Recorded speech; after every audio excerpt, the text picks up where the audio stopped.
Hey guys, Crocodile Jr. here, and today I want to analyze the second game of Cloud9 vs Alliance at IEM San Jose, because it was a very exciting and interesting game. I will highlight the important scenes step by step and start with the pick and ban phase. The bans are on both sides targeted at several players, so is the Irelia ban with Wicked, as he's feared for his Irelia play and also had great success with her at Worlds. Same goes for Shooks, Lee Sin, Balls Rumble and High Syndra. Cloud9's Orianna ban is targeted at Froggen. Also Froggen has a big champion pool, so this should not really affect him much. I actually like Alliance Corki ban, but what I didn't like is Alliance execution of this ban at their first pick. Not only looks Sneaky very confident on this champion, but also is Corki arguably the best ADC on patch 420. He's overall well rounded with strong poke, strong upfront burst damage, really annoying high mobility, a decent laning phase, an excellent mid game where he spikes with his Trinity Force, but not enough, he does also scale well into the late game. So banning this guy away makes sense, because Alliance is second pick and this forces Cloud9 to decide if they want to go with the contested now pick or take the second best ADC on this patch, who is Lucian.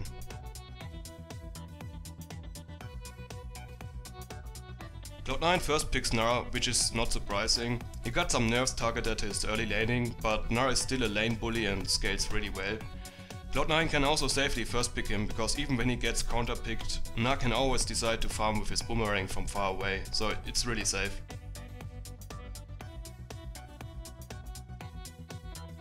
Now then, Alliance picks Maokai and Warwick, and I really don't like those two picks for several reasons. The first is, like I mentioned before, you either want to have Corki or Lucian in your team. Cloud9 decides to take Gnaw away, so this would have been a very good time now to take Lucian away. Also because Cloud9 picked their top already, there was no need to take Maokai now. And they sent him into a lane versus a lane bully like Gnar, and Maokai is known for not having the greatest laning phase pre-6. Combine this now with a bad early game jungler like Warwick, who also cannot do much pre-6, and your early game is pretty much already settled. I also think that Alliance gave too much information about their composition away at this moment. Cloud9 then picks Lucian and Fizz. The Lucian pick was obvious, to take away a contested pick, but the Fizz pick is really brave. It is likely that Cloud9 is preparing for Warwick and Maokai with a high mobility setup, but Froggen has now an easy time to counter the Fizz.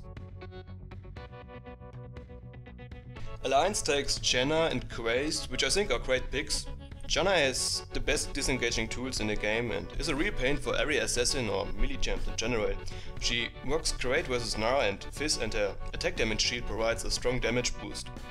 The Quace pick also shows that Alliance optimizes for some upfront burst damage, which synergizes greatly with Warwick's and Maokai's lockdown spells. Cloud9 now picks Jarvan and Soraka, where I see Soraka as only suboptimal, as she really shines during sustained fights, where she is able to rotate her CDs and dish out tons of healing, but not so much versus bursty compositions that aim to assassinate one target very quickly. The Jarvan pick, however, gives Cloud9 that much needed early pressure and many interrupts, which both works nicely versus Warwick. Alliance last picks Lissandra, who is a direct counter to Fizz with her range, poke, hard CC, wave clear and disengage. She can also lock and burst down one target, and she's able to spread the Morello's healing debuff around. I think that's really needed versus Soraka. Alliance really aims to get Warwick rolling. They have by far the better teamfighting composition and they scale really well into the late game. There is a very high pick potential with Maokai's and Warwick's target CC, which gets even increased by Janna's movement speed passive. With Maokai, Warwick and Lissandra, Alliance has a lot of lockdown and burst damage. Warwick's attack speed and Janna's attack damage rate should really pump up the Graves. Cloud9's team provides a lot of mobility, so they might be able to play around Alliance engage. Overall, I think Cloud9 should really avoid the full teamfights and make use of their better pre-6, pressure the Warwick and set him far behind.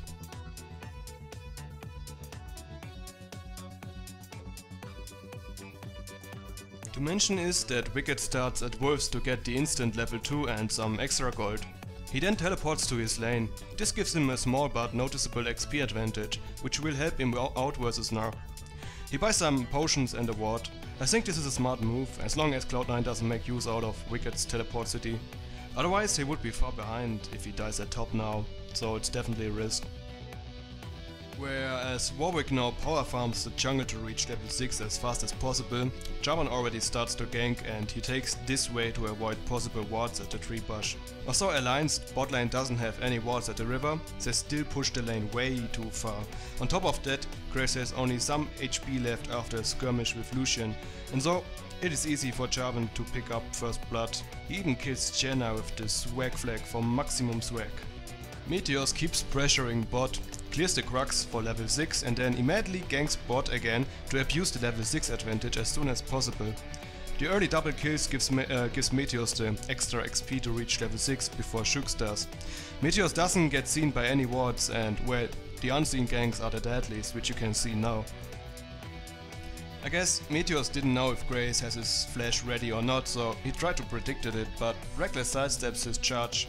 And then this happened. For the king! An amazing cataclysm by Meteos. I mean, if he wouldn't already have enough swag, but this play is just brilliant. So instead of getting only one kill, he perfectly ults Jenna and zones out Grace at the same time. Grace's dash is on CD, but even if he would have had it, he couldn't escape this. Meteos finishes Jenna and Grace gets killed by Sneaky and Lamination.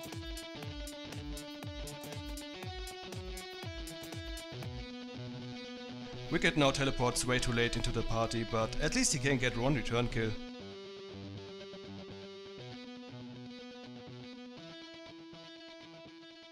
Alliance had a short return advantage because Sneaky and Lamination were basing and so Alliance did the first drake of the game.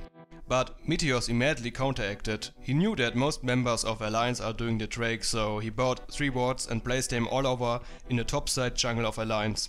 The vision coverage allowed him to safely gank Wicked at top and earn another kill. The vision coverage also gave Cloud9 an idea where Shux is likely positioned at the moment. He's not in his top jungle. He also is not in Cloud9's top jungle, as he would have been spotted by some of the wards before. It is most likely that he is in his bot jungle, somewhere at this river or camping one of the side lanes within the bushes. It's also very unlikely that he is somewhat sneaked into Cloud9's bot jungle, but even if so, this vision ward here would spot him soon enough should he try to gank from this path. So based on those information, you can expect him to be in this bush, but Lamination wants to know it exactly and risks a little bit too much here in my opinion. But luckily for Cloud9, Reckless and Nyph react way too late at Shux engage. Lamination escapes with only a bit of HP left and Shux goes and dies. Froggen appears and wants to finish the job, but again miscommunication happens. It seems like Reckless wants to dive with some minions, so he's pushing the wave, but Froggen suddenly goes full ham and just dives, which costs Alliance many summoner spells, and once again Jarvan and Lucian have an easy time to get some easy kills. Well, I can imagine that Alliance team morale is really low by now, but somehow Wicked was able to beat Balls in a one-on-one during a replay, so I guess their tree is their only hope at this moment.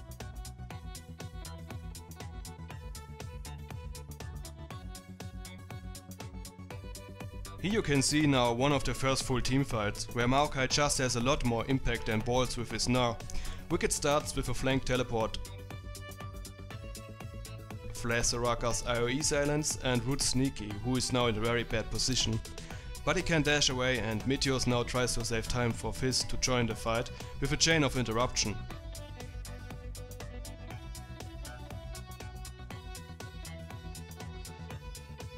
Shux now ults Meteos and he gets bursted down very quickly.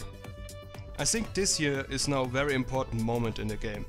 You saw that Mini-Gnar was nowhere as impactful as Maokai before in this fight.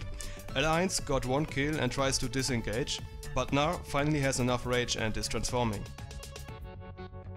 He's jumping very near to them and this here would have been a very helpful Gnar ult into the wall. But where is it? Yep, that's right, it's still on CD. He kind of wasted it during his last skirmish with Maokai.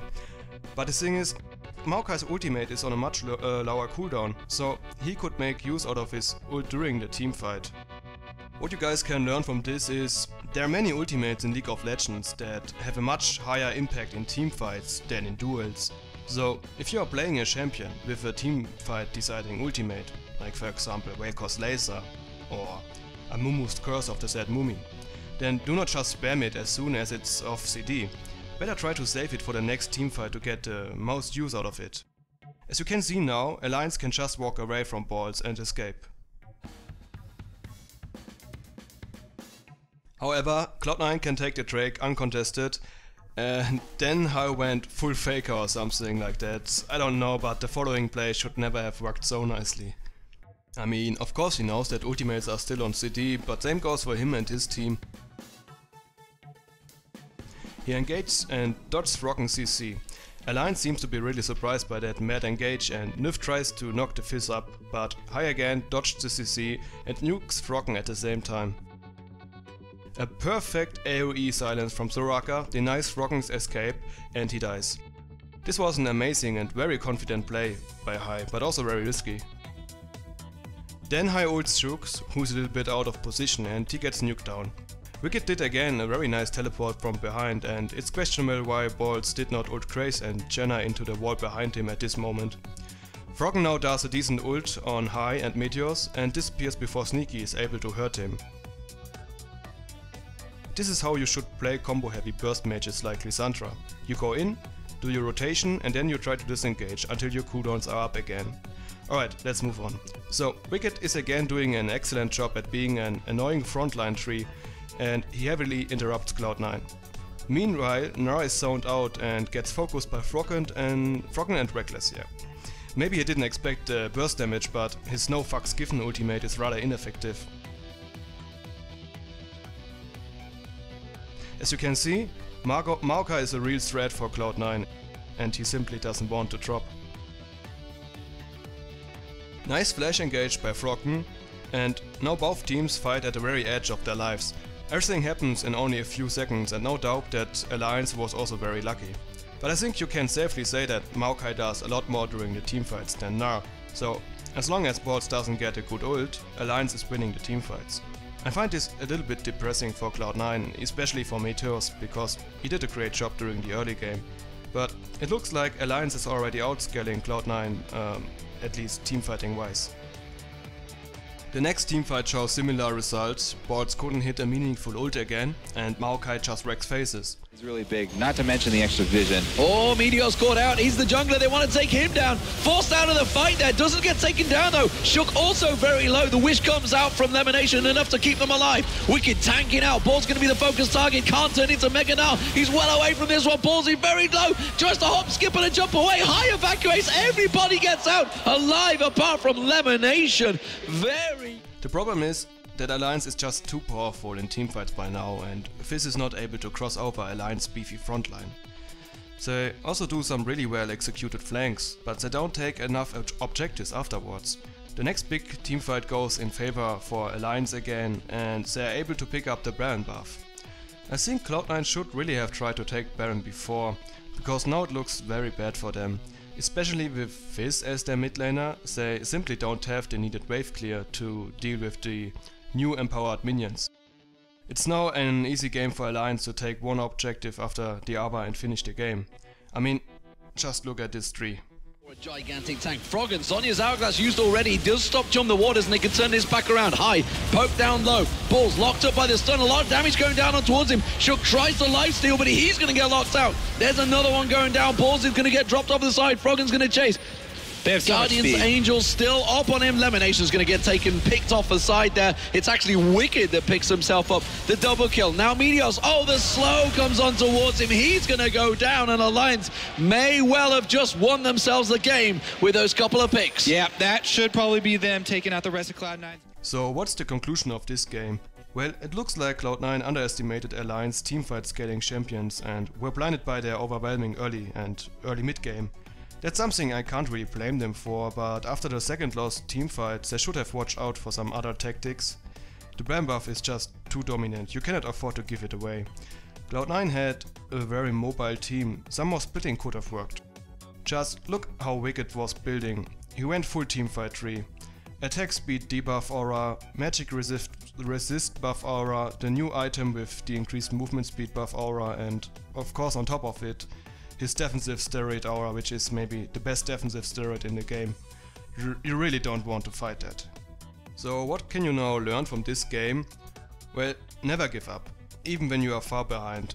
Play your team composition to your strengths, stall the game as long as possible when you have the better scaling team, and especially as a frontliner like Maokai, build according to your opponents. It was a wise choice that Wicked went for the magic resist aura item instead of going Spirit Visage. Cloud9 had only Fizz as their primary magic damage, and there is no way he could just assassinate Maokai. That's why he doesn't need a lot of magic resist, so he rather went to Aegis and supported his squishier team members with it. On the other hand, so, if you are ahead, increase the tempo and force more objectives. Also try to avoid fighting a team composition based on team fighting, even also you feel really strong. The power of Maokai's auras reach its maximum vulture when he gives it to 4 of his team members, so better avoid this. This game also clearly showed that Gnar is really not an easy champ and takes a lot of practice.